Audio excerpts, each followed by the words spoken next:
What's up with you guys? It is your boy West Coast, and we live in the building, man. How's everybody doing? How's everybody doing? Hope you guys are having yourselves a good. What is this? Tuesday night. This Tuesday night feel like a Thursday. I ain't gonna lie. But yo, man, it's your boy West Coast. We here, man, for Uncut Cowboys, aka I Can't Sleep Cowboys, man, and we ready to get it, man. So I need to know, man, in the comment box, how y'all doing, man? How was your day today, man? West Coast and Henny is here, man, to provide you guys y'all daily dose of uncut cowboy content. So let's get it, man. Let's get it. So what's up with you, Henny? Man, I can't even call it, dog. Like I think I'm just now really getting over that lost Sunday night. I'm able to compartmentalize it at this point and get back to business. But yeah, I'm straight now, brother. Oh yeah, man. Like I'm the same way, man. Like, I just kind of told myself, like, man, one thing I love about the NFL season is you don't have a lot of time to like sit around and be like mopey about stuff. Like you got 2 days literally to kind of be upset with your team, and then literally you gotta push and you gotta move on. Like that's just what it is. Like you gotta move on. You know what I'm saying? Why? Because you have another opponent that's coming in here. You got another opponent that's coming in here on Sunday to the same circumstances, and we got to make sure that we have different outcomes, though. So this is what we're gonna call the final. This is our final recap. I ain't gonna call it the final word because I know my boy Boss Cowboy, they didn't coin that. So salute to them. But this is definitely the final recap, the final conversation about the Dallas Cowboys getting that ass beat, man. Like we got that ass beat. I'm gonna just keep it 100 with you. We got that ass beat by the goat, man. By the goat. So let's get it, man. Let's go ahead and get it. Let me get up. Let me get my YouTube up. Make sure everybody's watching on the tubes of you. Appreciate everybody that's watching right now. I appreciate you. You know what I'm saying? All right. Shout out to the people over there on YouTube that's watching. Also, shout out to the people that's on Facebook. Appreciate you guys for watching. What's up with you, Rashad? Hey, you guys already know. Make sure that you guys hit. It is absolutely free to share. Absolutely free to share. Don't cost you a thing. So I need everybody right now. We about to do the SS. You guys know what the SS is. The SS is West Coast. I'm about to shout out everybody's name. As I say your name, make sure that you guys hit that share button. And then also make sure you guys hit that star button. So let's get through this real quick. Let's fly through this real quick. Hey, shout out to my boy, shout out to Tito, man. Shout out to my boy Tito, man. I'm gonna give him a big hell yeah for being the first star center. Man, hold up. I gotta plug everything in. All right, Tito, this for you. Give me a hell yeah. Shout out, my boy. And then shout out to Cynthia Chase sending her first stars ever. First star ever. And guess who she sent them to? She sent them to your boy West Coast. So you know what we about to give her. We about to give her a big. Give me a hell yeah. Hell yeah. Let me get a hell yeah for Tito and I get a hell yeah for Cynthia, man. So, yo, let's go, man. Let's go. Appreciate you guys for watching. If you're watching on YouTube, appreciate you for watching on YouTube, too. Appreciate you, Richard Evans, for saying what's up to you, Henny, on YouTube. So, appreciate him. All right, let's get it, man. So, yo, what's up with you, Ryan? What's up, Ryan? Hit that share button, hit that star button, my boy. Roger Smith. Hey, you guys, as I say your name, make sure you hit that star button. And then make sure you guys hit your stars, man. Hit your stars. Make sure everybody's sending at least 100 or 500 stars. Make sure you hit that. Let's go, Roger Smith. What's up, my boy Staccarelli? What's up, boy? Bear Johnson. What's up, sir? DeAndre Williams. What's up with you, my boy? Cynthia, appreciate you for the stars. Ryan Renfro. What's up with you? Tito, appreciate you for the stars. Twan, appreciate you. Lee Harrison. What's up, Lee? Sean Kidder. What's up, Kidder? Scott the Beard. What's up, boy? Jay Bryan Scott. What's up, sir? Hit that star button, share button. Jason Horn. And then my boy Platt Q. What's up with you, my boy? Zach Brown, what's up with you? And Michael Trejo, what's up, my guy? Appreciate all you guys on Facebook that's watching. And then shout out to my boy OG. Shout out to the OG on YouTube and CJ Jackson over there on YouTube right now too. And if you're watching, Richard Evans too. What's good with you, brother? Shout out Richard Evans, man. Shout out Richard Evans. Also, shout out Jacqueline. Hey, the Cowboys ladies is holding it down. Let me get a hell yeah for Miss Jacqueline Baines. Appreciate you. Give me a hell yeah. Hey, shout out to Ryan Renfro. Let me get he got a Hall of Fame name. Hey, let me get a hell yeah for Ryan Renfro. Give me a hell yeah. Hey, shout out to my boy Darren Gomez with the honey band. Give my boy, hey, can I get a hell yeah for my boy Darren? Give me a hell yeah. Hey, shout out to my boy Jamie Servine with the honey band. Honey band. Can I get my Jay? Can my boy Jay get a? Can he get a hell yeah? Give me a hell yeah.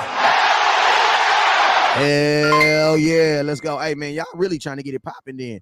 All right, Chink. It's my boy Chano. Shout out my boy Chano. Let me get a hell yeah from my boy Chano. Give me a hell yeah. Shout out to Tracy Holmes with the honey band. Honey band. Honey band. Give her a hell yeah. Give me a hell yeah. Hell yeah for Tracy Holmes. Appreciate you, Tracy, for the stars. Let's get it, man. Richard Evans, appreciate you. He says, shout out to all the Cowboys, women and lady hitters. Shout out to all the Cowboy ladies and all to the all the beautiful Cowboy women out there. And shout out to all them hard hitters out there. Appreciate you. Hey, man, let's get into this content. Avengers!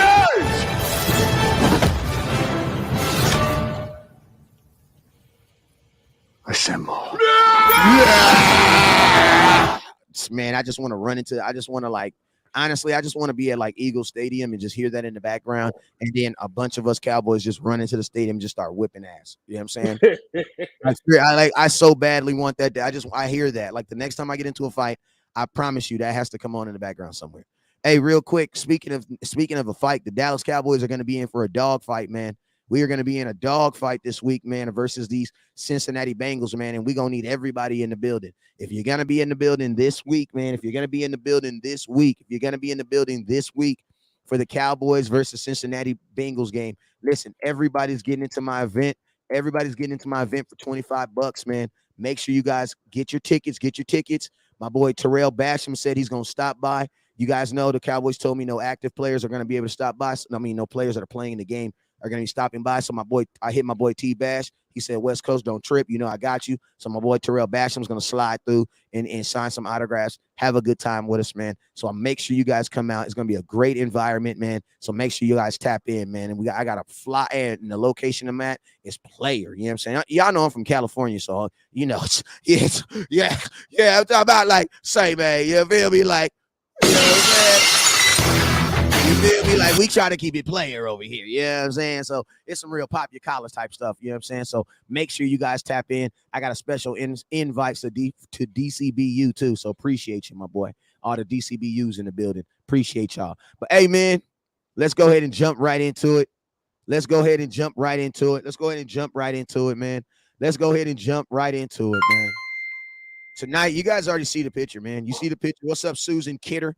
Hey, man, Cowboy ladies is coming through, man. Give me a hell yeah. Let me get a hell yeah for Susan. A hell yeah for Susan. Get a hell yeah for Susan. Appreciate you. Is Basham not playing because he's hurt? He got a little dinged up. Yeah, he got a little dinged up. But, yo, let's get into it, though. Let's get into it, man. So, man, I'm going to tell y'all this right here. This is what the 88 said about CeeDee Lamb. And I'm going to tell y'all this right now. You feel me? When Michael Irvin talk, I tend to listen and try to shut up because I feel like he is an expert. So this is what he said about CeeDee Lamb. Is a combination of all three of those 88s. He could play outside and he can get deep, make those Hail Mary type plays like Drew Pearson. He can go up in the air and he can get the ball like Dez Bryant, and he's a route tree expert like Michael Irvin. He can do all three of them to give you the truth, and that's exactly what he. Say, Henny, is your page live? Nope. Don't worry about it, though. Let's rock. Okay. Next time, tell me that in early, because I'm like, wait, I should have 4 locations on here. I don't know why. I remember I said I had to reconnect it. It must not have reconnected. I apologize for that. Don't worry about it. All right. Let's go. Let's get it. All right. So, man. CeeDee Lamb. You got little, man. CeeDee Lamb had his first game as a number 1 receiver, and it did not go as planned. All right. We already know that. It did not go as planned. It did not go the way we would have hoped. You know what I'm saying? But I will say this, just to start off on some positive note, I am happy that the Dallas Cowboys did at least treat him like a number 1. And what I mean by treating him like a number 1 is they did give him number 1 targets.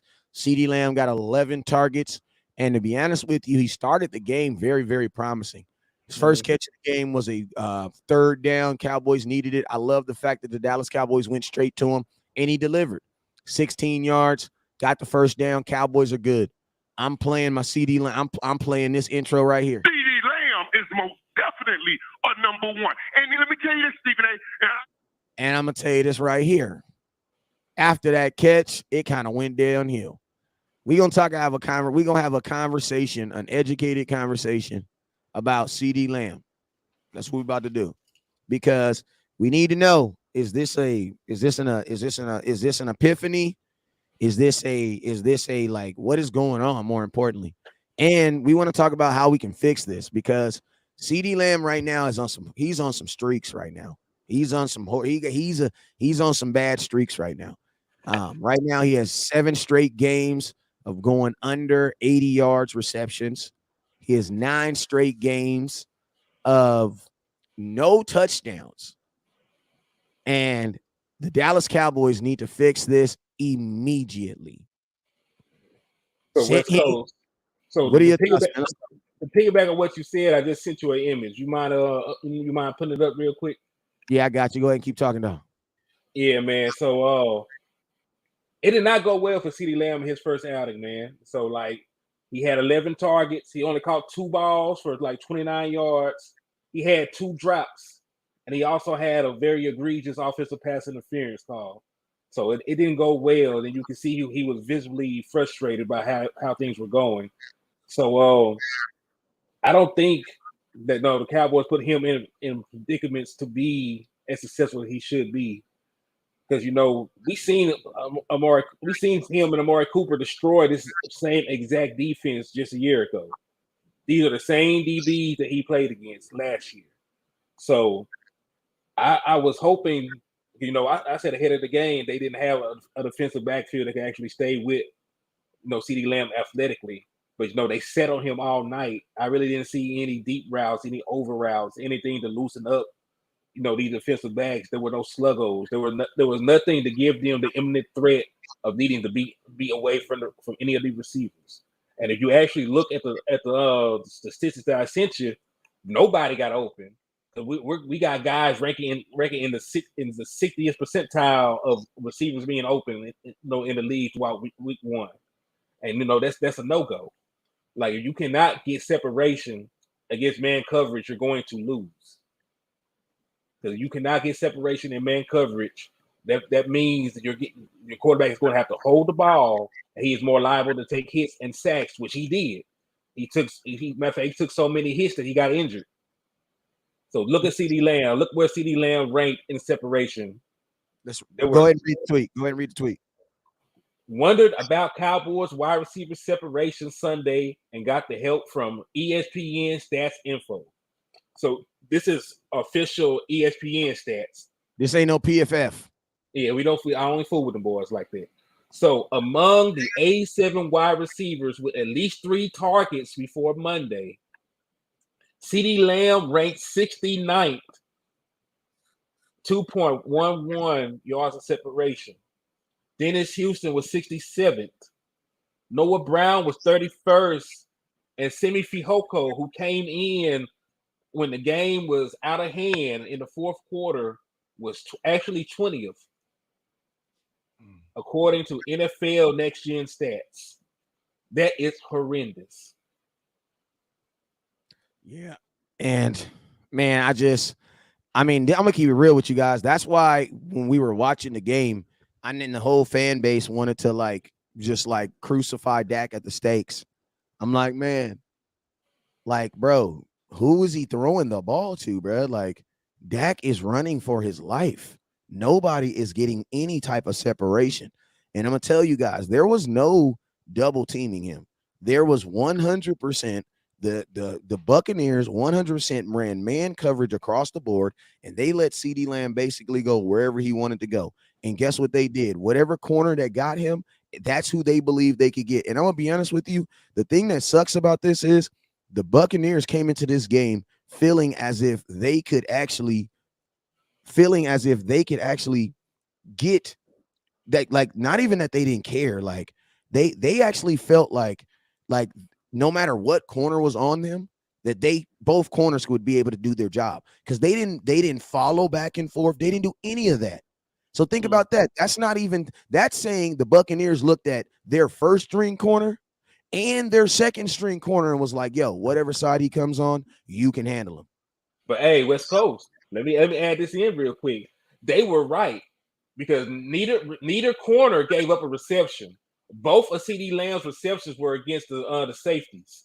So that entire game, he caught 0 balls against their defensive backs. He caught 0 balls against their actual cornerbacks. The 2 receptions came against the safeties. Yeah. So it's like, man, when I see that, when I see stuff like that, when I hear stuff like that, man, it's just, to me, man, I'm like, listen to me. This is the reason why you traded for Amari Cooper. Like, this is the exact reason why you traded for Amari Cooper. Like, this is the reason. This is the reason. This is the reason on why Amari Cooper. You want to know why? Because what's that boy? Devin White. No, not Devin White. The cool wide receivers we had when we traded for Michael Gallup was not getting any separation. Gallup wasn't even getting no play time because it was Deontay Thompson who was immediately out the league. Deontay Thompson, Allen Hurns, Cole Beasley. The only person that was getting separation was Cole Beasley. Hence the reason why he is the only person that got paid off that out of those guys. Like, they just like, and this is the reason. Like, so it's like, bro, the Cowboys basically they set themselves back almost 2.5 years. And I'm gonna tell you this, what they also did is you also set back the development. Because, like, man, there was so much more to just having Amari Cooper on this team than just his talent level. Mm-hmm. Like, you have a very young receiving core, experience-wise, not years-wise. Years-wise, you got some guys that's been in the league. But you don't have guys who have played at a high level in the league consistently. And that's what we're missing. Like, when these guys weren't able to get separation, we needed a savvy vet to be like, yo, we need to do this. But I'm gonna tell you what happened. It was your tight end, bro. It was your tight end. Dalton Schultz ended up being the guy that was saving you on third downs. It was Dalton Schultz. Same guy that said it wasn't worth the money, but you're right. Continue. Yeah, like, you know what I'm saying? And I'll tell you this right here. Like, it is a sad day in America when a quarterback has to be perfect every game. That's a sad day in America. And I'm going to be honest with you right now. You are not about to convince me that Kirk Cousins doesn't have bad days. I don't want to believe it because I've seen it multiple times. But you know what happens? He has wide receivers that can bail him out, man. Like, bruh, listen to me. When the Eagles traded that boy, Rager to the Minnesota Vikings, all of a sudden, you know what I start hearing? Oh, Kirk Cousins about to be an MVP. Oh, he about to be an MVP. You want to know why? And they weren't even going off of his skill set. They were going off the skill set of the guys that was around him. Like, how can he not be in the conversation with Thielen, with Jefferson, with another first-round pick in Rager? Then they also got their fourth-round pick dude. On that fourth receiver. Then they got Dalvin Cook and catching passes out the backfield. You know what I'm saying? So it's like, that's why it's like, so it's like, I hate when fans try to say, oh, quarterbacks make wide receivers and wide receivers make quarterbacks. No, I'm gonna tell you this right now. Good players complement themselves, period. They don't make nobody because they all made it to the NFL individually. You know what I'm saying? CD Lamb's not in the league because of Dak Prescott. He's in the league because of his independent, because of his accolades, because of what he's done. So it's like, man, you need two great players to come to each other and complement each other. That's what you got when you had Amari Cooper and Dak Prescott. That's why when Dak Prescott got a real number one, what did you start hearing about? Dak gonna be an MVP candidate. Mm-hmm. Remember? Dak out of nowhere, Dak Prescott's supposed to be an MVP candidate. Why? Because, bro, he's throwing the ball to Amari Cooper, CD Lamb, and freaking Michael Gallup. How can you not? And it's crazy because people look around the league at these other quarterbacks. They aren't elevating bad players. You look at a team like Buffalo. They got Stephon Diggs. They got Gabriel Davis. They got Dawson Knox. They got veteran receivers and playmakers, at all levels. You know, you look at, like you said, Kirk Cousins. He has a full roster of guys. He has all pro receivers. Matter of fact, look at Patrick Mahomes. I'm not saying they the same player or anything, but Patrick Mahomes has had a elite playmaker since he got drafted. You know, they were a playoff team. He got drafted to a playoff team. Tyreek Hill, Kelsey, all these other guys were there already established. Only thing he had to do was build rapport with them. So it's not like these guys are. They really wasn't going to commit to the run game. My bad. And you know Go ahead. My bad. No, you good, kinfolk. But nah, it's just this notion that these guys are taking players off the streets and just changing their lives. It's crazy. This is not what's going on. Facts. You know what I'm saying? So it's like, man, now the next question is this. How do you fix this? Because I ain't gonna lie, it's Tuesday, and tomorrow I got to talk about how to fix CeeDee Lamb. And on Saturday, I'm gonna get on here. On Sunday, I'm gonna get on here and yell and scream, and I'm gonna tell y'all how CeeDee Lamb gonna be dominant and how he's gonna destroy. So I need to know, how do we you know what I'm saying? We have now complained. I'm all complained out. I need to know, how do we fix it? How do we fix this? You know what I'm saying? One way. Go ahead. One way is to fix your route combinations. Booyah. Because you got to think about it. They did nothing down the field. There were no deep routes at all. So the only thing the cornerbacks did was they set on every route. That's why there was no separation. They're just running a slant. They don't have to go far. They can sit up under all these routes. They're just running curls. They don't have to even get out their back pedal for the routes they were running. So why not? And this is the thing. We were talking about using Turpin, this 4.2 speed. We talk about using Tony Pollard as a slot who has 4.3 speed, and we saw none of these guys, go down the field on any routes. Like, there's only so many slants and curls you can run during the course of the game. You're gonna have to run a post. You're gonna have to run a goal, a sluggo. You're gonna have to do something to at least put it in their minds that they have to consider it. Because even if you go deep, you throw the ball 60 yards down the field on a goal route, and they don't catch it, it still puts it in their mind like, man, I can't just sit on these routes. I almost gave that one up. So you will see more rooms on the slants. You will see more rooms on the comeback routes when that happens. So they have to play off at that point. So like the Cowboys play calling did them a bigger disservice than the players, in my opinion. Because when you look at the players that were on the field, CeeDee Lamb has been a 1,100-yard receiver in this league already. Exactly. Dak Prescott, I know he getting crucified. Look at his body of work. 4th in wins, 7th in completion percentage, 8th in yards, 10th in passing touchdowns since 2016. You know what Dak Prescott is. He is a damn good player when he has a couple many pieces in the play calling to support him. So we can't just sit here and act like we have these horrible players. So man, they got to get it together, and it starts with the play call. Facts, man. And we're gonna talk about the play caller. We're gonna talk about the play caller, man, because at the end of the day, man, I think something that happens a lot in Dallas Cowboy world is, and what's up with my boy Casimir 44? I'm gonna tell you what happens a lot in Dallas Cowboy world. We always blame the wrong person.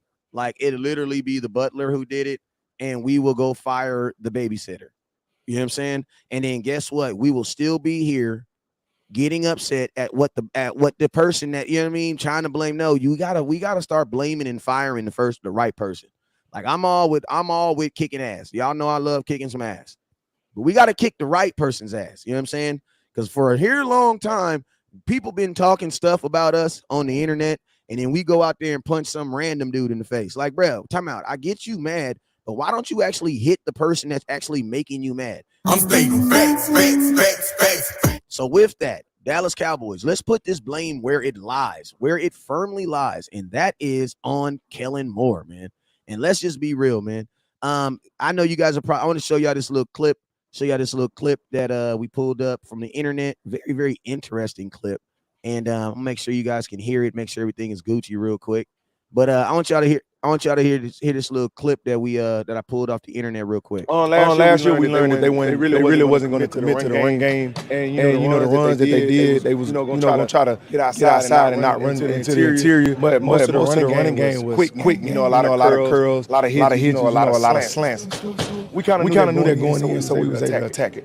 Last year we learned that they really wasn't going to commit to the run game, and you know the runs that they did, they was going to try to get outside and not run into the interior. But most of the running game was quick. You know, a lot of curls, a lot of hits, you know, a lot of slants.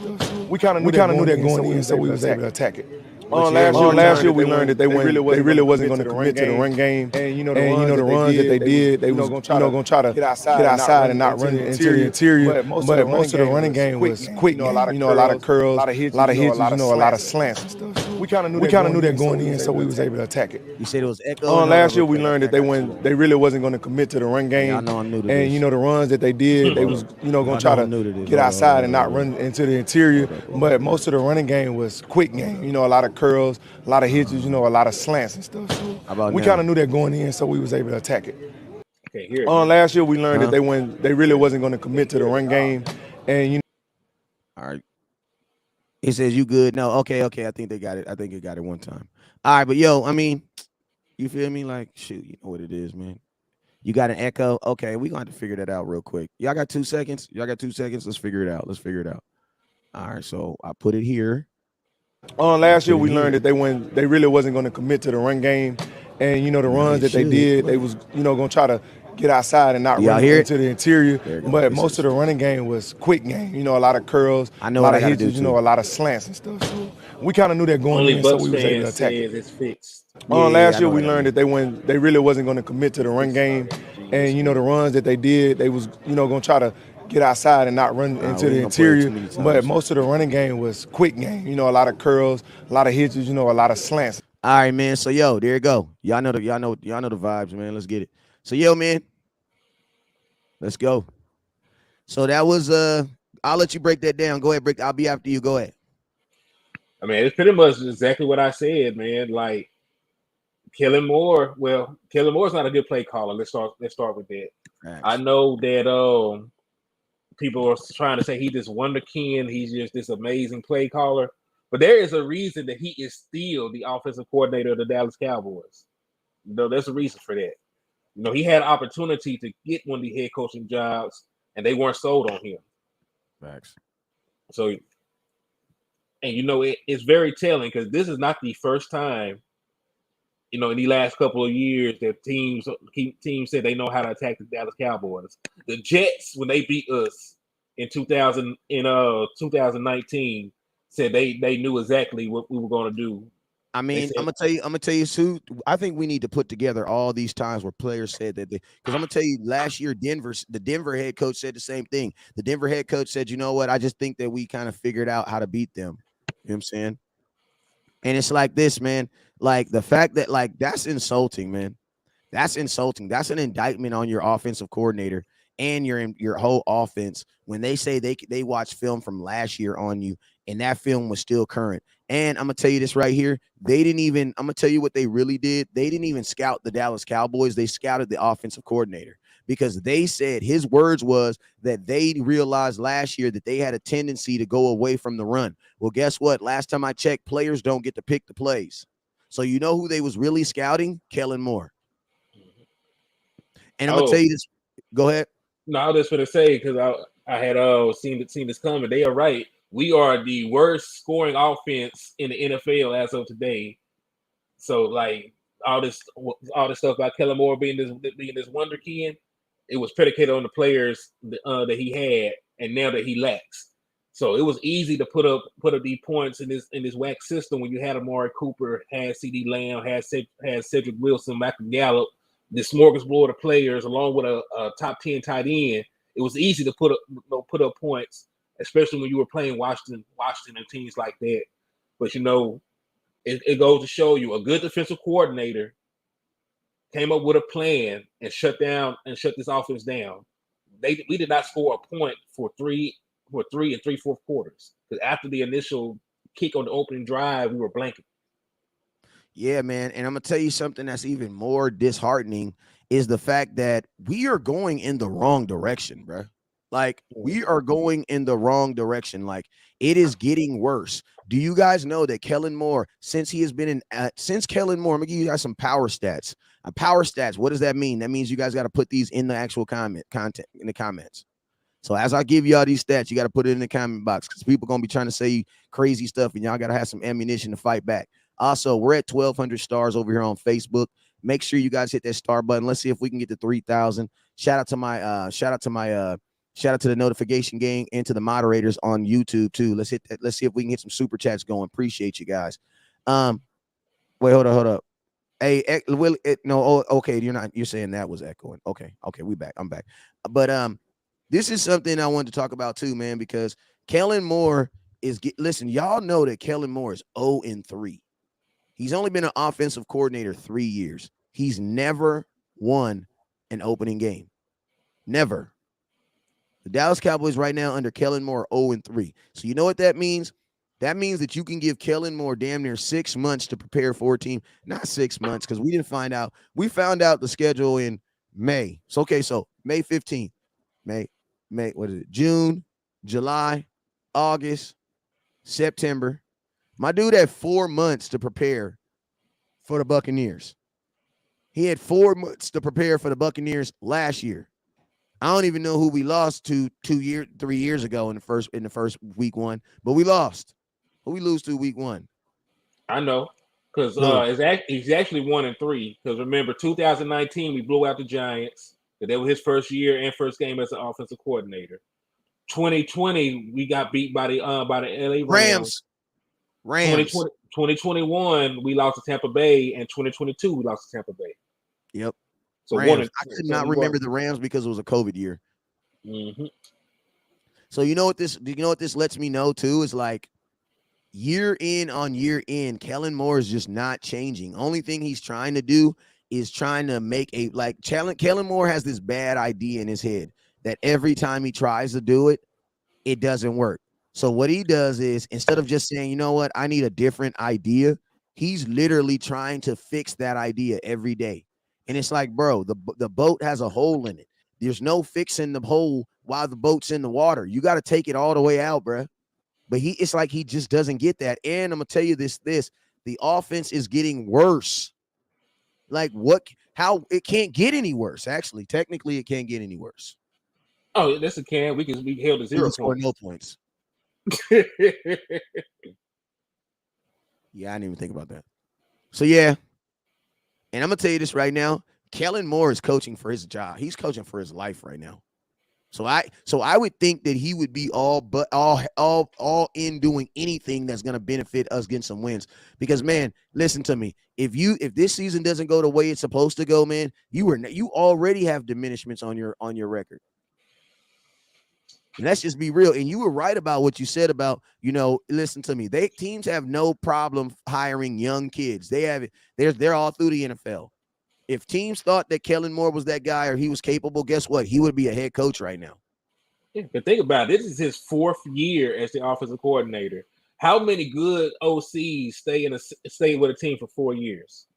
Well, I'm gonna tell you this: we don't fire people in the middle of the season, so Kellen Moore's not gonna get fired in the middle of the season, and Mike McCarthy's not gonna get fired in the middle of the season because we don't do that. You know what I'm saying? Like we don't. I'm just keeping it real with you. We just don't do that. Like other teams will do that. We'll fire a coach, but even with Scott Linehan, no, we didn't. We fired him at the end of the season. Jason Garrett, they fired him at the end of the season. You know what I'm saying? That's just what we do. Mike Nolan, he was trash when they fire him, end of the season. You know what I'm saying? The only time I can remember the Cowboys firing someone in the middle of the season was the offensive line coach back. I forget what the year was. I think it was 2018. The year we got Amari Cooper. We fired our offensive line coach in the middle of the season, and went and got Colombo. Mm-hmm. You know what I'm saying? But my question now is, same question we had with CeeDee Lamb. Same question we had with CeeDee Lamb. How do you fix this dude, bro? Because I just explained to you that he's not getting fired in the middle of the season. It's not going to happen. So how do you fix it?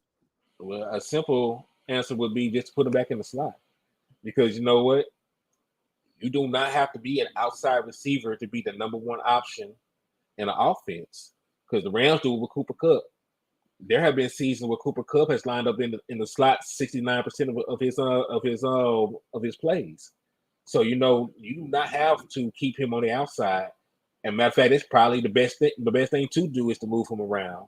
So put him in the slot a lot, move him to one side, but then put 3 receivers on the other side and trips to force a one-on-one. Do things to make his life easier. There are concepts that you can run to help a receiver, get easier targets. It's just the fact that they do not. So think about it like this. CeeDee Lamb is having an issue right now getting open. So why are you running routes where he is easy to cover? It is nothing to sit on a hitch. It is nothing to bump him on a slant and be right with him in his hip pocket. So why are these the concepts we are running? Why is he not going across the field on an over route?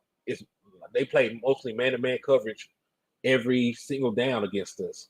So eventually he's going to pull away, running away from a corner in that route concept. Why is he not in a bunch? Why is he not in the middle of a bunch formation where there are natural occurring rubs when the routes are ran to help him get open, even if it's for a split second? Because after the ball is in his hand, he's a very explosive guy. So I know it's just week 1, but at the same time, don't say that. Don't say that. I don't like it when people say that, because when people say that, you're trying to diminish. No, don't diminish it. I don't give a damn. What are you talking about? These dudes been in practice. They was in training camp for 2 months. No, you can't diminish it. There's no diminishing of it. Because there are teams that look good this week. Like, this is my thing. If all 32 teams look bad, then yes, diminish it. But now 32 teams look bad. So no, you can't diminish it. Go ahead. Yeah. So they did what they did, but they have to put better concepts out there on the field, because what they doing is not working. And look, we're not going to sit here and down Dak off of one game. The guy has been in the league for I don't know how many years. This is 7th season, right? Yeah. Okay, then. So how many wins does he have? He's like the 4th winningest quarterback in the league since he came in, right? Yeah. Okay, then. This guy is top 10 in passing yards, completion percentage, all this other stuff, right? Right. He just threw for 37 touchdowns to 10 interceptions last year. Like, this is not even something that happened a long time ago. Like, just last season, he was a top 10 quarterback in every major statistical category. He was top 10. Wins, yards, and he didn't get, and he's not hurt. And he wasn't hurt when the game started. He was not hurt. Mm-hmm. Yeah, somebody listen. That's a great point, man. The Cowboys need to explain to themselves, understand why themselves. How did that happen? How it's a training camp, but because this is the thing, you want to learn year over year, so you want to ensure that this doesn't happen to you again, right? How do you fall off a trick? How do you fall off that bad? Like, there's no way that a guy can just be 100% healthy, come in and just play that bad. Listen to me. I'm going to tell you the reason being is the parts around, man. Marcel said Dak ain't a top 10 quarterback in the playoffs. Yes, he is. Marcel, Dak Prescott in his rookie year threw for 300 yards and 3 touchdowns against Aaron Rodgers and scored over 30 points. They lost that game. Facts. All right. Joe Burrow just went out there, threw 0 touchdowns, an interception, and had a QBR of like 30-something, and they won that playoff game because his defense held them to 16 points. It's not all about a quarterback play in determining playoff wins. Hell, you just seen Jimmy Garoppolo win 2 playoff games without throwing a single passing touchdown. Don't talk to me about quarterback play, dog. It is not all about that. Now, if Dak Prescott went out there threw 4 or 5 picks or something along those lines, then yes, it's all his fault in that case. But fam, there are other things that play to win and lose a game, because you can play amazing and still lose. We've seen games where Dak played amazing. Matter of fact, the Tampa Bay game last year, he played amazing, and we lost that game because we couldn't stop Tom Brady in a minute, like a minute some change. So there's more than one. It's more than one. Look, you can play great and lose, and you can suck and still win. Yeah. Yeah, and man, and that's why, honestly, until Kellen Moore decides to do the right thing, it doesn't even matter if you go get a better receiver, bro. Because he has to decide to do the right thing. Like, listen to me. CeeDee Lamb knows he ain't caught a touchdown in 9 games. Dallas Cowboys know he ain't caught a touchdown in 9 games. So why aren't you trying to break that streak? This is why I said, man, I didn't mind. Even though I'm Mr. Run the damn ball, I also know how important it is for CeeDee Lamb to feel like I'm that dude. Because it's hard for a dude to like, and I told you, some of these guys aren't built like that. Like, listen to me. Dez would have took this as a challenge. Michael Irvin would have took this as a challenge. I ain't old enough to know what Drew Pearson's do, but I'm pretty sure he would have took it as a challenge too. You know what I'm saying? I said some of these guys internalize stuff, and guess what? They end up being what? Worse. You know what I'm saying? And people keep saying he's not a real 88. I believe CeeDee Lamb is a real 88. I do believe he is. I believe he is. But I'm going to tell you this one thing. I'm going to tell you one thing that CeeDee Lamb has, that CeeDee Lamb is going through that no 88 has never had to go through. CeeDee Lamb has never been the only 88. That's the problem. Because, see, Dez had 83. Michael Irvin had 83. Who else did Michael Irvin have? 80. Michael Irvin had a couple good. Harper was pretty nice, right? See, that's the difference. CeeDee Lamb is like, we've never done an 88 like this. Like an 88 has always had another number 2 receiver that we could do what? Pull some of that double team off so he can go be an 88. Like, you know what I'm saying? And then, yes, you do expect him to do some spectacular stuff every now and then because that's what 88s do. But it's like, man, he's the first 88 by himself. Because, bro, he does not have, and I don't know, y'all, listen to me. All y'all folks with the Gallup to the rescue, man, listen to me. If you really asking yourself that a person who has not played this year off of an injury is going to come save your season, man, Cowboy Nation, I don't know what we really thinking. And the last time I checked, they said Gallup, you guys fought me tooth and nail telling me that Michael Gallup was a deep ball threat. Okay, well, how many times did we throw the ball in deep in this last game? 2 things the Cowboys don't like doing is we don't like throwing the ball deep and we don't like running the ball. You can't handle the truth. And that's the truth. And more so to the point, you saw what happened to Chris Godwin, who also had an ACL injury. He came back way earlier than people expected, and he done damaged his hamstring. Reactivated. Yeah, he didn't reactivate it. So, you know, do you really want Michael Gallup to rush back, play a couple downs, and be gone again? So especially, this is the thing. If he's going to be a deep ball threat and be what he was when he came back, he has to be 100% healthy. Because, bro, there's 100% contact on deep balls. There's for sure going to be someone trying to knock that ball down. There's for sure going to be someone jumping in the air with you. To run those type of go routes, bro, you got to be able to get at top speed too. You know what I'm saying? Like inside routes and things like that, you can beat people with your quickness. But on go routes and fades, man, you putting your head down and you're running. You know what I'm saying? So that's, I mean, the first thing I want to see the Cowboys do is honestly, they got to start treating CeeDee Lamb like he's a regular damn wide receiver. Stop throwing all these damn balls behind the line of scrimmage. Like, this shit is ridiculous, bro. He's not no damn running back. And I'm gonna tell you this right now: as much as I love CeeDee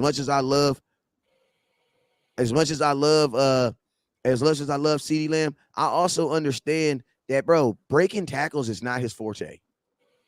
Like, that's not his thing. You know what I'm saying? Can he do it? Yeah, he can do it. And yes, you guys about to send me a gang of videos of him breaking tackles. Don't need to. I'm telling you, yes, he can do it. But it's not his forte. Like, his forte is going into the middle field and making plays on the football. So it's like, first thing you need to do, man, is, get him some easy throws. Get him some easy throws. And then also, when you get into the red zone, stop throwing the damn football in front of the damn red zone. I absolutely hate that crap. That, and when it's like, when you don't go for the sticks, that's another thing that irritates me too. Like, if it's like 3rd and 7 and you run hooks that only net 3rd and 5, like, that mess irritates me, bro. Like, that's a waste of a play. If you're in a red zone, you should always take a shot. You want to know why? Because what if he catches the ball, bro? Mm-hmm. The Cowboys, they like to throw the ball in front of the red zone and then depend on the wide receiver to break plays, break all the – man, stop doing that. That stuff is corny, bruh. That's corny. That is corny play calling.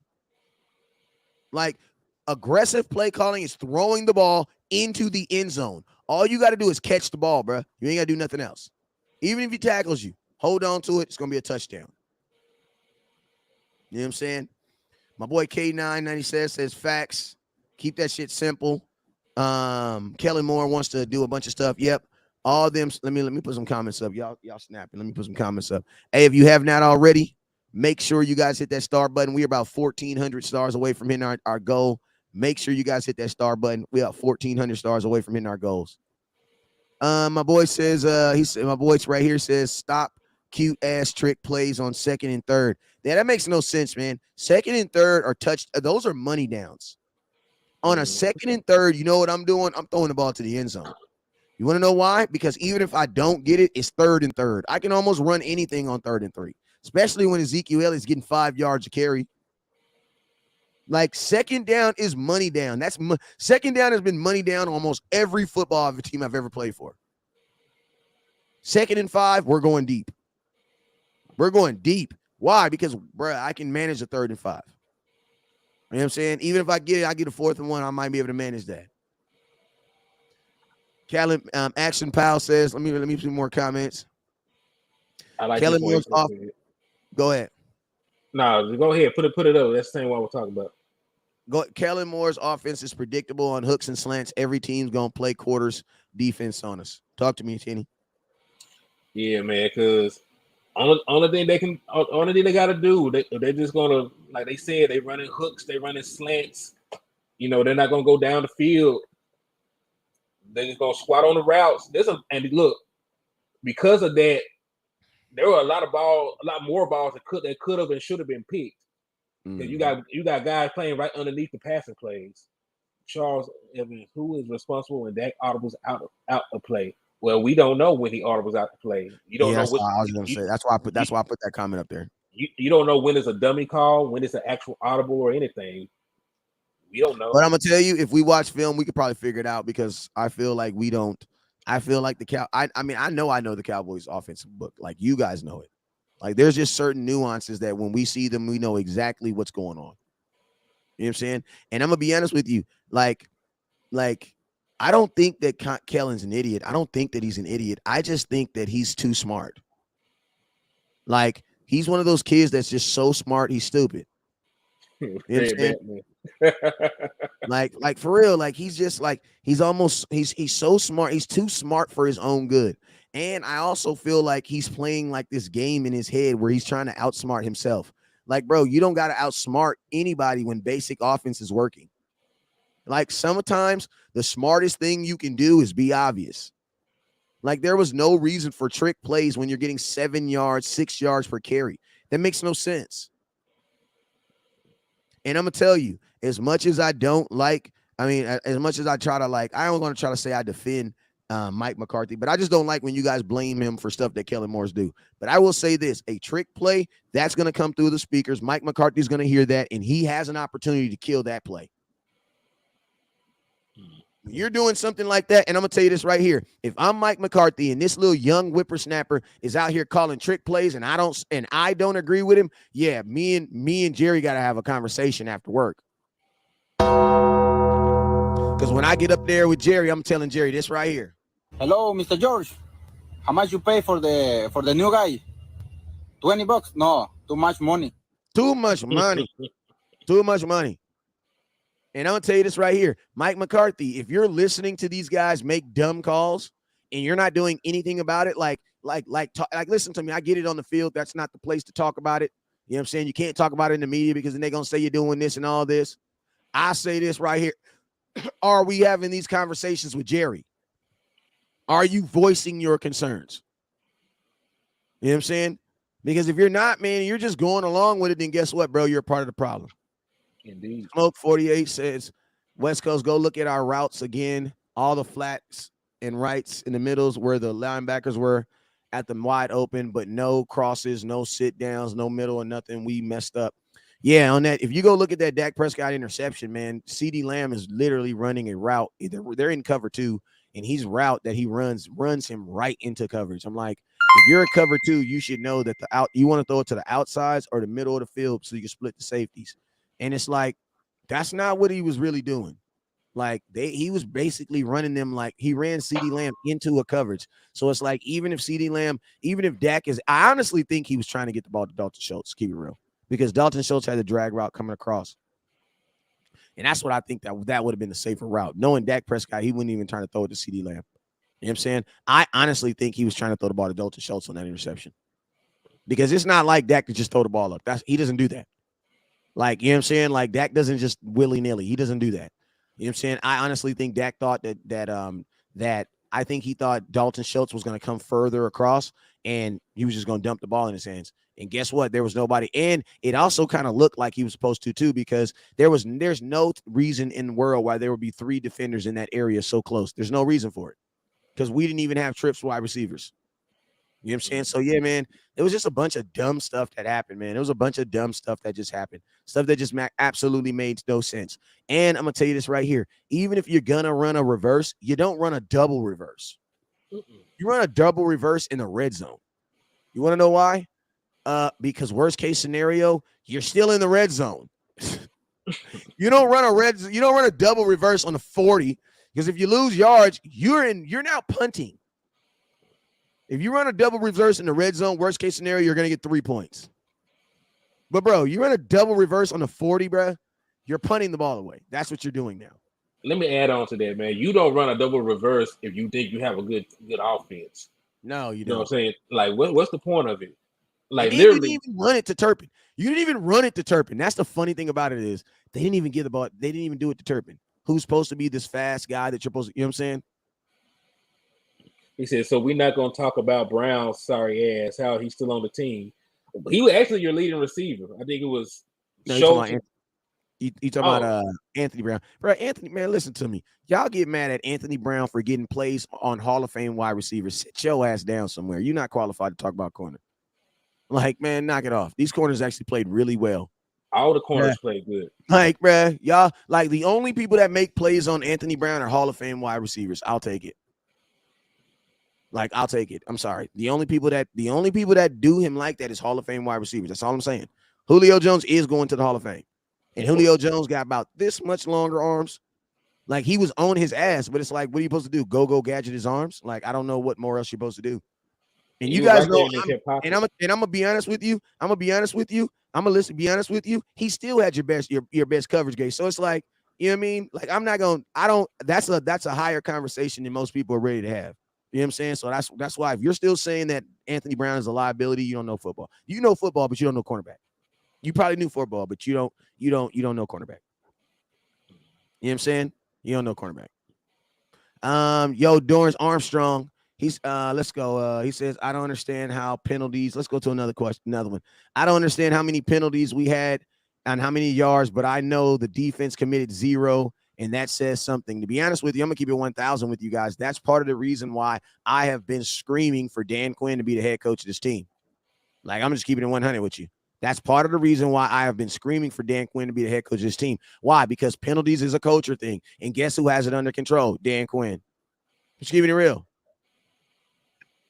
Like, Dan Quinn has it figured out. And guess what? Their defense still plays with intensity.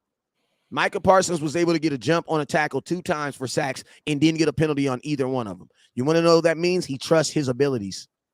See, the difference between the defense is the defense trusts their abilities. They know they're good. So they're like, bro, I don't got to jump off sides. Why? Because he's ass and I'm faster than him.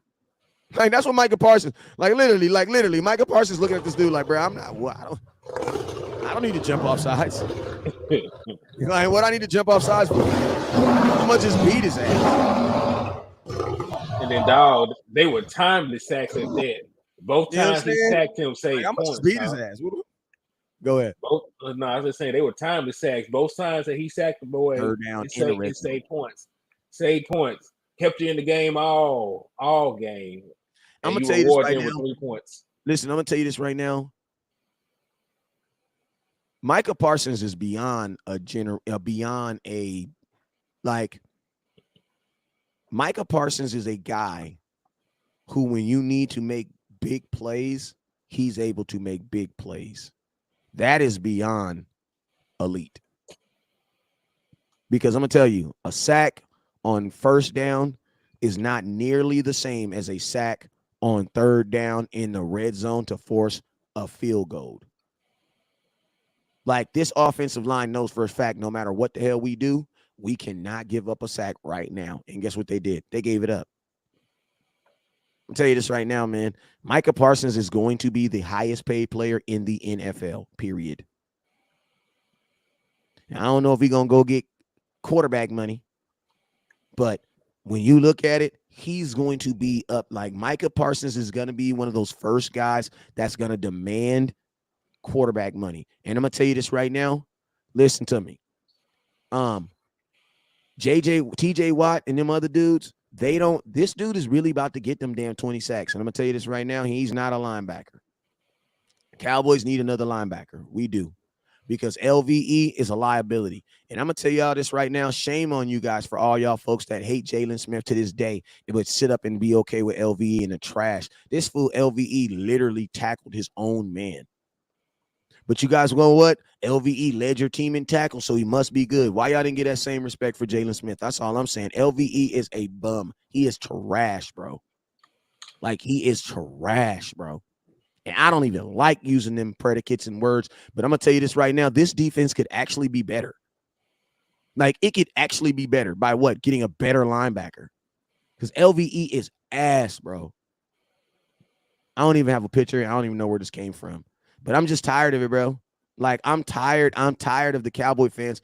I'll bring up Jalen Smith and the whole world shuts down. Y'all start calling me all types of words. But then we talk about LVE. You don't want to talk about LVE, though, bro. LVE is a horrible linebacker. He's horrible. Like, he's horrible, bro. They had that dude spinning around in circles. Then, like, there's this terminology that we as football coaches use. It's called covering grass. He's the king of it. Covering grass. I'm going to tell you what it is, exactly what it sounds like. The plays over here, what are you doing? Covering grass. Oh, you watching the grass grow. You know what I'm saying? Like, bro, go get active. I tell my kids all the time, man, I don't give a damn what you do. I better not see you covering grass. That's the worst thing in the world, bro. That means you're doing what? Nothing. I can put anybody on the field to do that. Like, that's the number one thing. Covering grass is the equivalent to fumbling the ball. I'll put it to you like this. On my defense, covering grass will definitely get your ass in on the bench. And I'll tell your parent, look, why my son now? Why Timmy not playing? Because he was covering the bench. You saw what he was doing? He was covering the grass. You seen what he was doing. Ask him how many dandelions is in that spot right there. I bet you he tell you. How many dandelions is in that spot right there? I bet you he tell you. I bet you he tell you. I'm just saying, man. I listen to me. You can still hate Jalen Smith for all you want. I don't care. That's your prerogative. But that same funky, stanky thing that y'all put on Jalen Smith, you need to put it on LVE because LVE is horrible. Like, he is horrible. Give him a wolf call. Yes, I'm talking about him. Yes, I'm talking about him. And I'm going to tell you this right now. I'm not even knocking his coverage because guess what? I'm a real dude, and I'm going to keep it 100 with you. I don't knock any corner. I don't knock any linebacker for not having good coverage. Like, you guys know how I am. Like, I keep it all the way 100 on that. You know what I'm saying? Like good linebackers who can cover. You know what they are? You know what those are called? Safeties. There you go, cuzzo. He said, can Jabril Cox take his spot? Jabril Cox still can't tackle last time I saw him. So that's why he ain't playing. Think about this. And it's a shame. It's a shame because, look, the dude is 6'3", run like a 4'4". If he can actually tackle, he'd be a monster. Think about this, bro. The Cowboys, after all y'all talking about this, Jabril Cox going to be the future. It's Jabril Cox season. The Dallas Cowboys looked at his body of work and said, nah, you're not ready. You're not ready. Nah. You gotta think about it. As cheap as the Cowboys are, if Jabril Cox was ready to play, he would be there above LVE. Because they be trying to send him out the door. Because look, he's a 4th round pick, and LVE still making pretty decent money as a first rounder because he signed a veteran minimum to play. $1 million. Yeah, you signed for $1 million, but you talk about a guy playing for a couple $100,000. Yeah.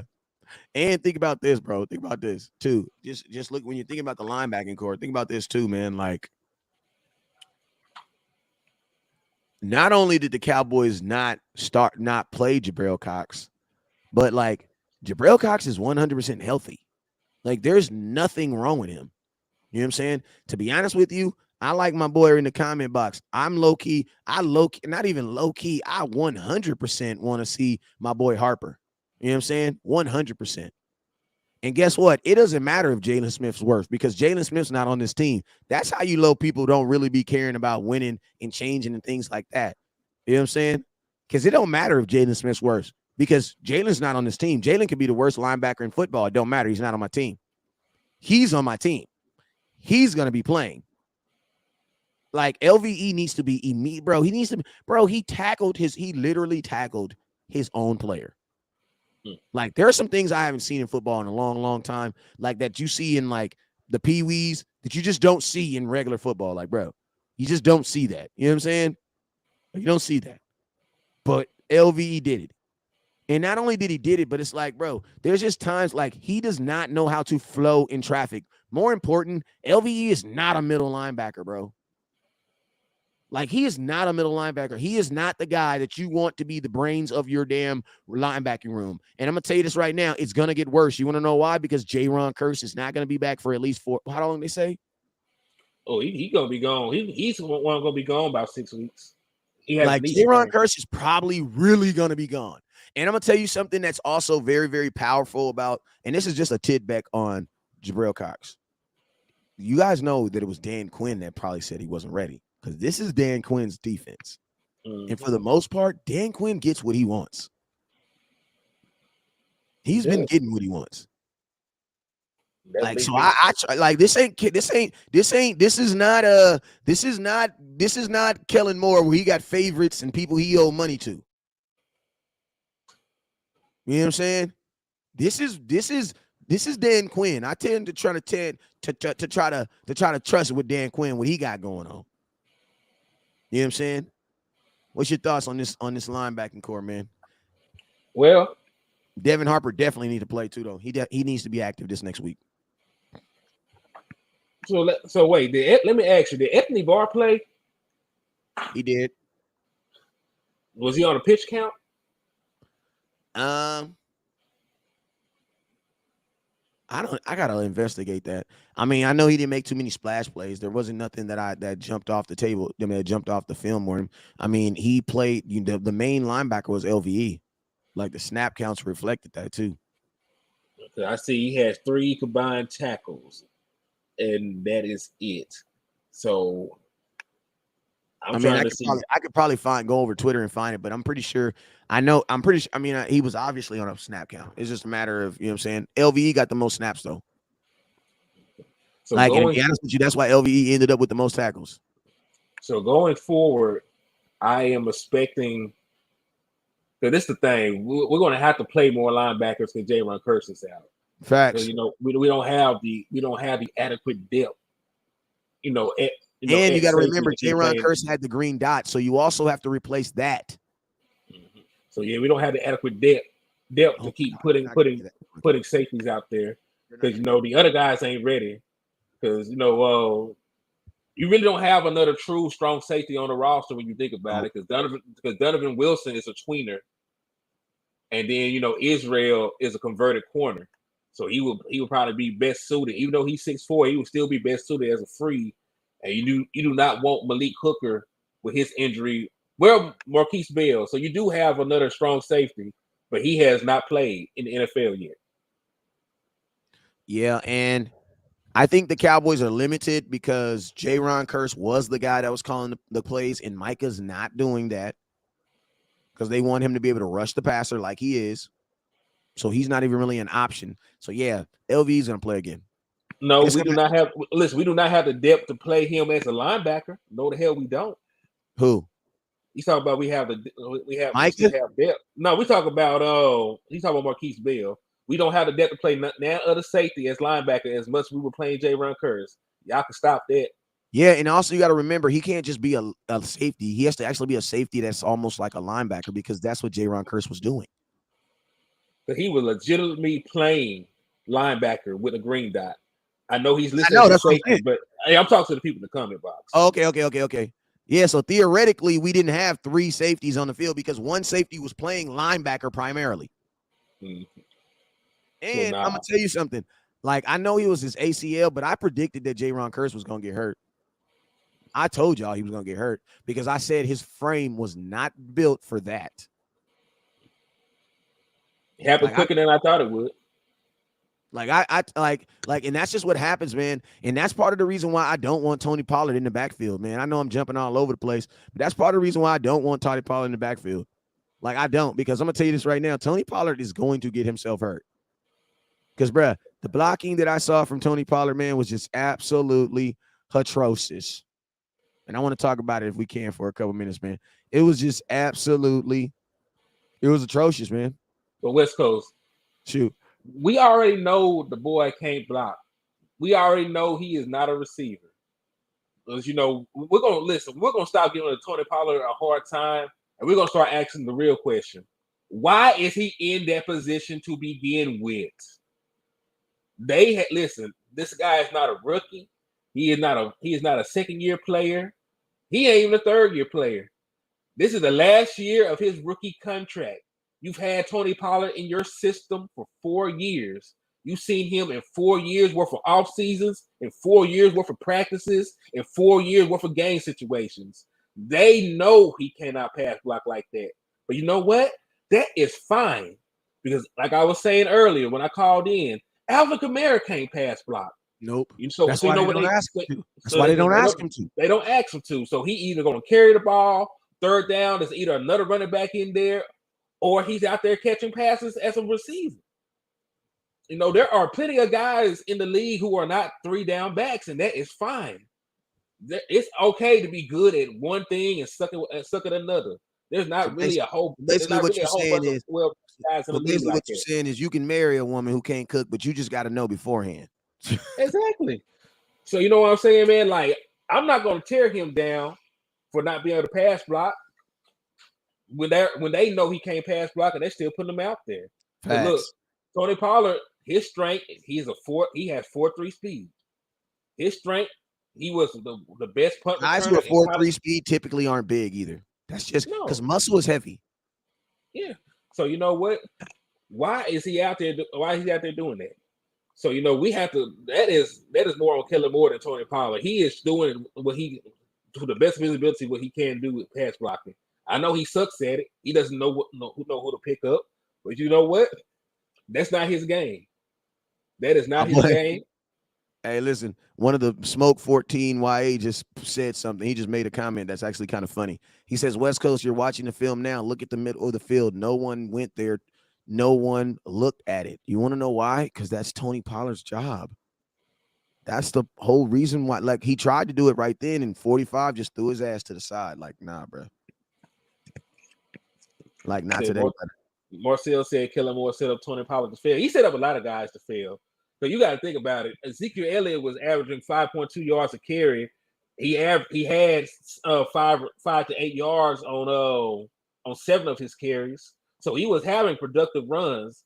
If you look at a graph, like any run that nets you over 3 yards is considered a successful run in an offense.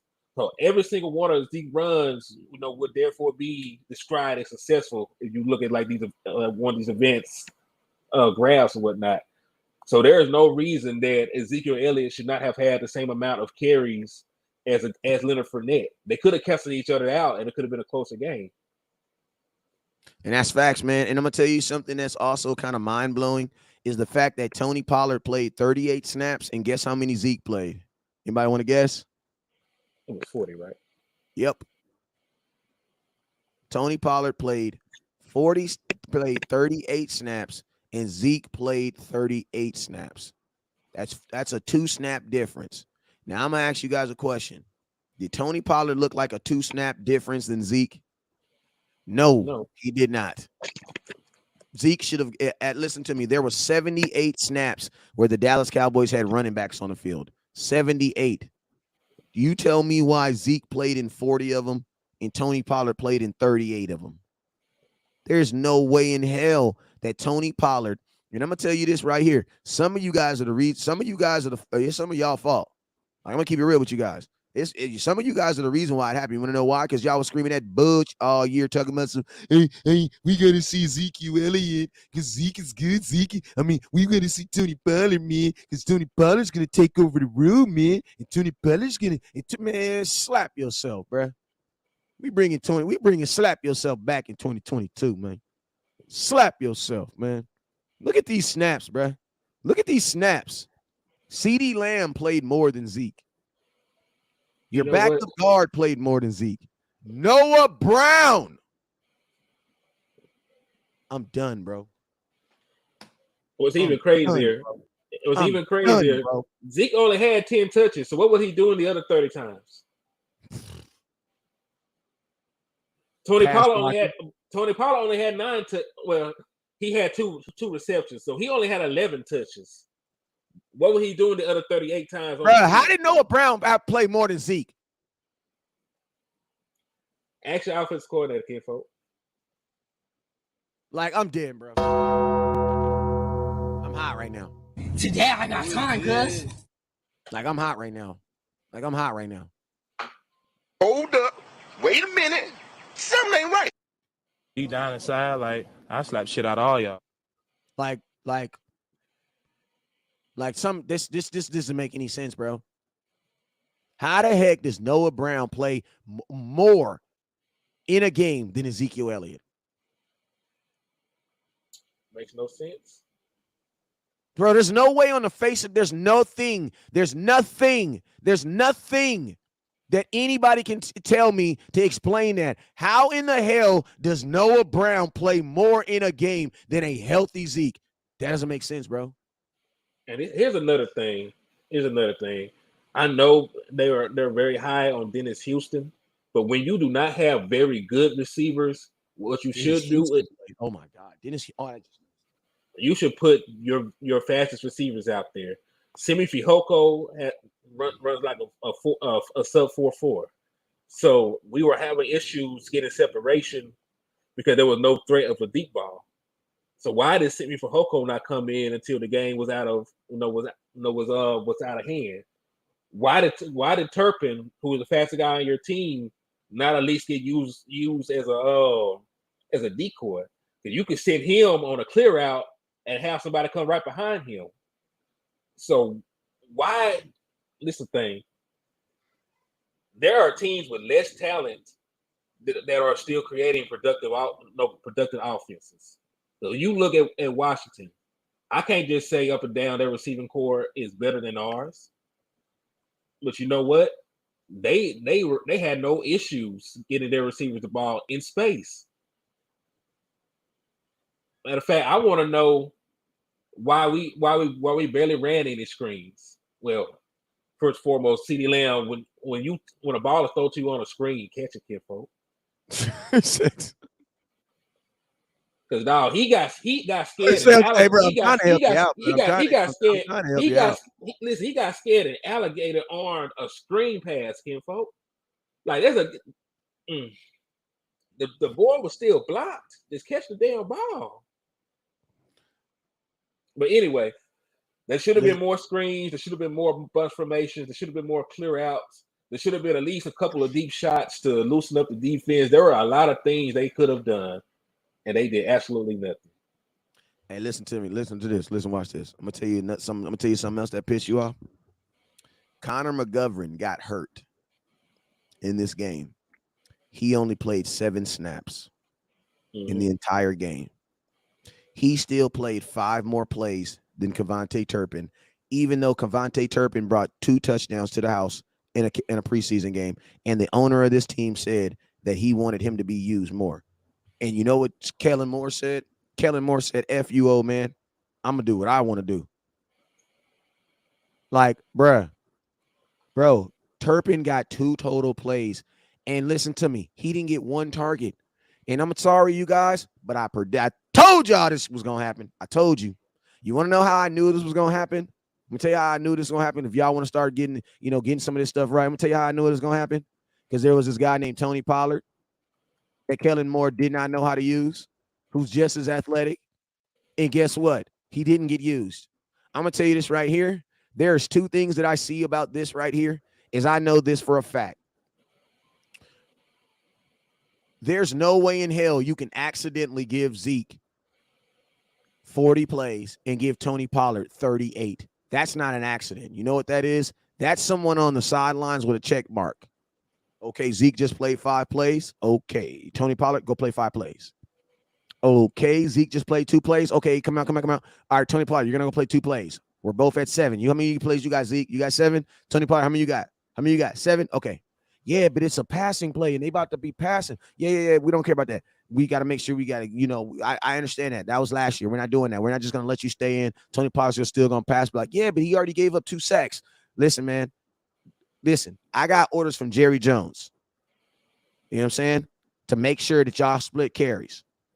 So listen, we don't care about that. I get it. He gave up 2 sacks. You ain't gave up no sacks. Think about this. Tony Pollard gave up 2 sacks when Dak Prescott was the quarterback, and still gave up 2 sacks when Cooper Rush was the quarterback. Like, bruh, that was not an accident. Something else that's not an accident. It was not an accident that Kevontae Turpin only got 2 plays. And guess what? When he did get those plays, guess what he was doing? He was being a useless decoy. The reason I'm going to say it's a useless decoy is because of this. When I was in Texas, there's a city named Mesquite, Texas, right? Mm-hmm. There's this city named Mesquite, Texas. And right when you go inside Mesquite, Texas, there's this police car right there, right? And what they're trying to do is they use it as a decoy to make everybody slow down, right? But eventually, I didn't drove by this police car 50 times. I'm like, damn, that's a dirty ass police car, right? Why they ain't gonna wash the car? Then I noticed, damn, that police car got a flat tire. How that car even gonna chase me if he come? You know what I'm saying? I'm up here like that's not a good decoy. Why? Because it's not doing. People just drive by. Why? Because they don't wash the car. They don't keep the car looking like an actual working car. Like City of Mesquite, we can all tell the car don't work. It's not working. You know what I'm saying? Listen, if you have not thrown the ball to Kevontae Turpin, how is he a decoy? You know what he is? He's a guy running around in circles. That's what he is. He's a guy wasting time. Because, bro, I'm not following you. I'm not following you, bro. It's like, why would I follow a decoy? You guys, I don't even know who you are, bro. I don't even know who you are. You know what I'm saying? What are your thoughts, man, on Kevontae Turpin getting 2 snaps after he was hailed as this great weapon? And I know he was not excited. Man, like I said, they should have, even if he does not catch the ball, you should at least give him an opportunity. Because look, that's part of making offensive adjustments as an offensive coordinator. When they have shut down your game plan, after the first 3 and out, you should have made an adjustment right then. If they're just going to sit on the route and the moment you come out the next time, they're still just sitting on the routes, send somebody deep and take that shot. It's one-on-one coverage. You don't even throw the ball. Explain that to them. Please explain that to them. Listen, even if they do not catch the ball, all right, even if they don't catch the ball, it's going to put it in their minds that they cannot just squat on a route. Because if you catch a receiver flat-footed, it's over. It's over. It is over. It is a touchdown at all points. And with speed that Turpin has, he probably gonna catch it. It would be honest with the type of speed. Either gonna catch it or he gonna throw, or the person in the 100 section, his fans gonna catch it. Right. But either way, you have to put the threat of that in their minds. And you know what happens? They ain't gonna come up that far. They're going to have to give somebody a bit of separation to play for the deeper routes. Because if you're throwing the ball 50 yards and I'm this close to you, if you take off running full speed and I'm backpedaling, then have to turn around and run, I'm going to lose. Facts. And you don't even, and listen, and the corner can be faster. Most corners are faster than wide receivers. Mm-hmm. But I'm going to tell you, I don't give a damn how fast you are, bro. I gotta turn around and chase you. And the receiver has a head start And the receiver knows the route. Mm-hmm. That's why I be telling y'all, man, miss me with all that one-on-ones, because one-on-ones are good, but listen, one-on-ones are not for corners. They're for wide receivers. Wide receivers 100% have the advantage. Why? Because you know the route, duh. I don't know the route. I'm watching your hips. I'm not even watching the route. I'm watching the hips. And yes, they did go deep to Semi, but the game was over at that point. The game was over. But I'm going to tell you this, and you know what's crazy?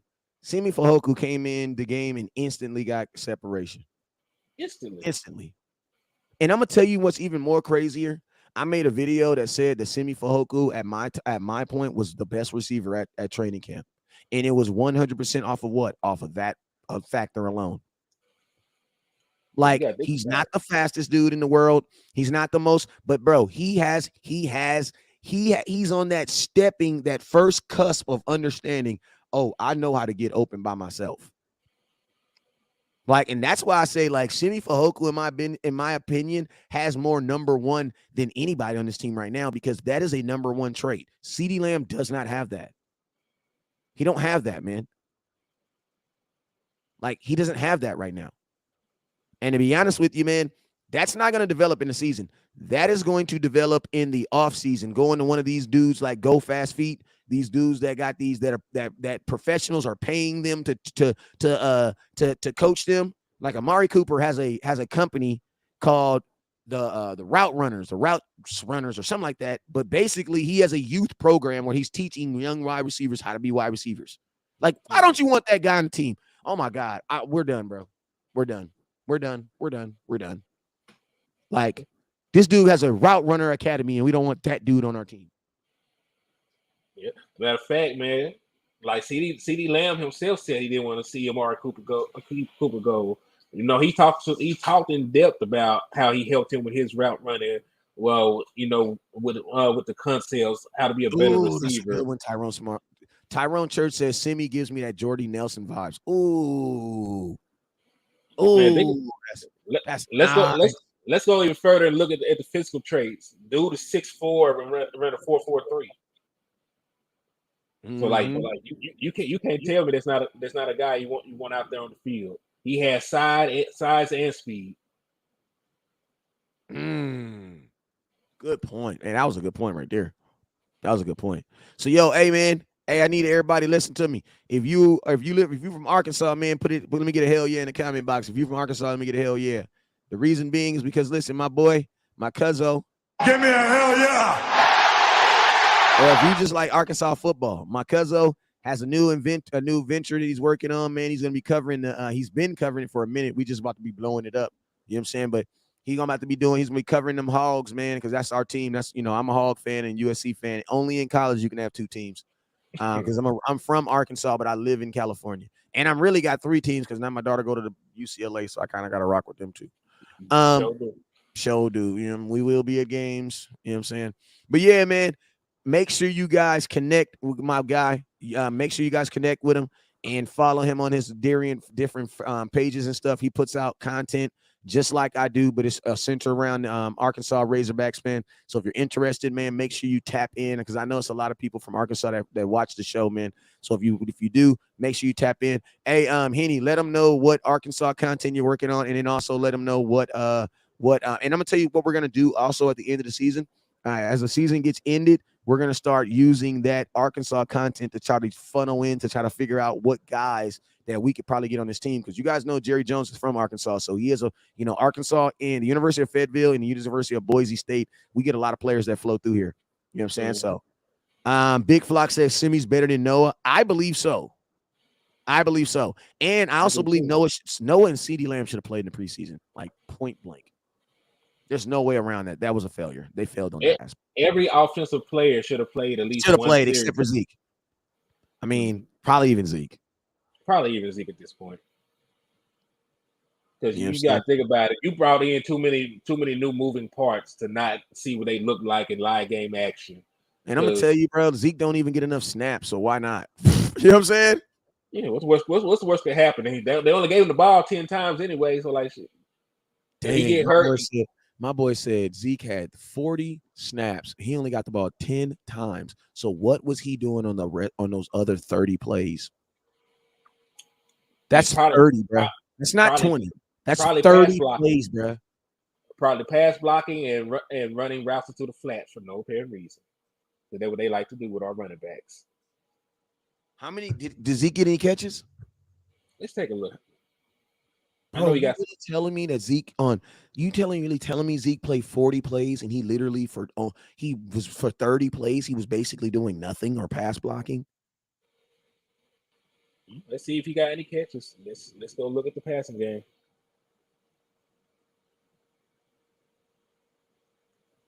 Ezekiel Elliott caught one ball for -3 yards. Jesus, man. So 29 plays, he literally was pass blocking or was doing nothing. Tony Pollard fared a little bit better. He caught 2 passes for 14 yards. So it sounds like Tony Pollard. Matter of fact, look, Tony Pollard caught the ball 2 times. It was more productive than he was on 6 carries. Yeah. And my question to this, why would you run the double reverse to Tony Pollard? Why would you not run it to Turpin? You want to know why? Because they feel stronger about Tony Pollard than Turpin. That's why. I would have thought they would get it to Turpin, though. Because I think they should. On a play like that, going that deep, get a ball to Turpin. But look, let's say he's the faster dude. He's the faster dude. And he's a smaller target. That's what you bought him on the field for. So I don't know. But there should definitely be a lot more sets that have Turpin and Tony Pollard semi for Hoko out there.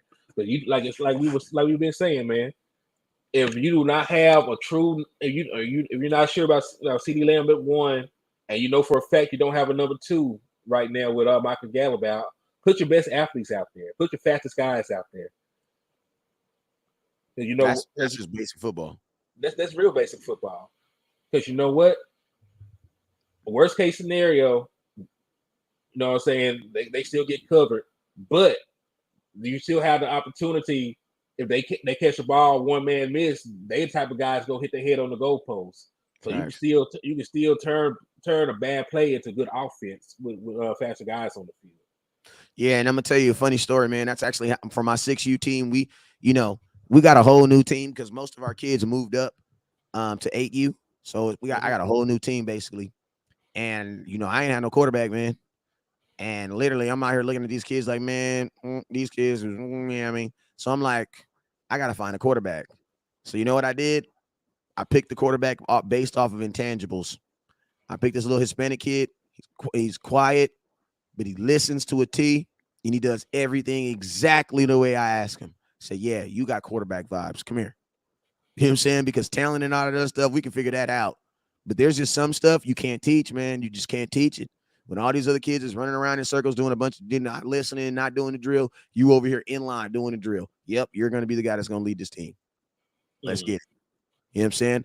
What is that? That's finding what your players can do best and putting them in positions to win. That's what that is. And then I put the onus on me, the coach, to make sure that he understands and all the other stuff. That's my job. So I told him, man, you continue to do what I see you already doing, and I'll help you with everything else. Don't trip. You know what I'm saying? And that's how we gonna roll. Hey, man. Hey, you still didn't let them know what you're working on, man. Man, my Hogs, man, they a top 10 team now. So first I'm gonna cover our old coach coming back. He coaches Missouri State now, so we're gonna talk about the revenge game. They talk about wearing there's a bunch of stuff behind that, but I'm gonna cover that, and it should set up as we should win. We should be heavily favored in that game. I'm also going to cover the next matchup between Texas A&M, and we're just gonna go to progression. I also have a Heisman watch for KJ Jefferson, who's been playing extremely well. So this is a couple of things I'm working on. But before we get up out of here, I do want to say something about a comment that Smoke 14YA made. He says, "I'm telling y'all this. OC called this game and San Francisco game the same. But in the first Bucks game and Eagles first game, didn't no call plays like he did now. Go look the formation and routes." So I agree with that to an extent, because when you think about what was said by a Hall of Fame quarterback, in Kurt Warner, how we were saying that in this game, a lot of the routes ran receivers into coverage. That was the same exact thing that was stated by Kurt Warner when he did the breakdown of the San Francisco 49ers game. There were route concepts that were not getting guys free, but running them right into the coverage. So, I do not understand, especially with the amount of time that Kellen Moore has had. It's been about 7 or 8 months, since we lost that game. So I'm not sure why there had not been any adjustments to that. You mean to tell me you're supposed to be one of the best offensive coordinators in football, and you still have not managed to wrap your head around designing plays that can beat zone? It's almost like he won't accept that he's not good, bro, and that he needs to change. It's just the fact, like, dog, you are running man-beating concepts against zone coverage on a consistent basis now. Like, is that not concerning to anybody else? Very. Is that not concerning to anybody else? Very, very, very concerning. Because, man, you got players that are just flat out saying that, man, we figured this out a long time ago. So guess what they're going to do? Guess what other teams are going to do? They're going to go watch that film, man. And they're going to play you the same way this team just beat you. Hey, man, I appreciate y'all for tuning in, man. This has been another Tuesday night edition of Can't Sleep Cowboys, man. We was on here for a minute, too, man. We was on here for an hour and 30 minutes exactly. That's what it says right now. A minute and 30 minutes, an hour and 30 minutes, man. Tomorrow, we will start that push to start talking about, I'm going to tell you this right now. As of tonight, we will no longer be talking about the Buccaneers. You guys will see that I will be making an aggressive change. And tomorrow, everything will be about the Cincinnati Bengals. Lord willing, we will do a live show tomorrow night and kind of break it down, start talking. But I'll start doing my content first thing in the morning on how we got to beat these guys and what we got to start doing. So make sure you guys tune in. Heaney's gonna drop articles about what we got to do, things we got to look at. So be on the lookout for that, man. Life is too short to worry about the Tampa Bay Buccaneers after Tuesday. That's just what it is, man. Wednesday is a new week in NFL. So guess what? It's time to push. You guys already know what it is. Never look down because the stars up. Peace.